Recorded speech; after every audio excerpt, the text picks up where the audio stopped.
Terremoto simulato all'Istituto Superiore Fermi di Santo Stefano di Cadore, magnitudo stimata grado 5 della scala Richter, con conseguenti cedimenti all'interno della scuola e il ferimento di uno studente rimasto bloccato in un'aula al primo piano.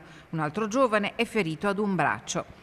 Lo scenario immaginato per la prima tappa della 13ª edizione di Scuola Sicura Veneto non ha tradito le aspettative. L'esercitazione di protezione civile ha impegnato studenti e insegnanti, oltre alla grande famiglia del soccorso in emergenza composta da SUEM e Vigili del Fuoco e a tanti volontari. Si va nelle scuole, si cerca di creare una sensibilità per i ragazzi nell'affrontare le situazioni di rischio e di pericolo, anche con l'obiettivo di farli avvicinare al mondo dei soccorsi o come professionisti o come volontari, perché ovviamente c'è bisogno del ricambio. I ragazzi hanno risposto convintamente, le attività si sono aperte con una prova di evacuazione propriamente detta, preceduta dall'allarme, avvio delle procedure e recupero dei feriti. Sono poi seguiti i saluti istituzionali e il tradizionale dialogo fra l'assessore Bottacin e gli studenti. Spieghiamo ai ragazzi che siamo fortunati a vivere in Veneto perché c'è tutto questo sistema dei soccorsi che è in grado di intervenire 365 giorni all'anno H24. Un progetto ideato nel 2016 dall'assessore Bottacin con la sua squadra che in questi anni ha coinvolto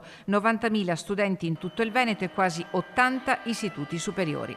Ai partecipanti è stato consegnato un volumetto che contiene le principali regole e i rischi da conoscere con i principali riferimenti locali di protezione civile.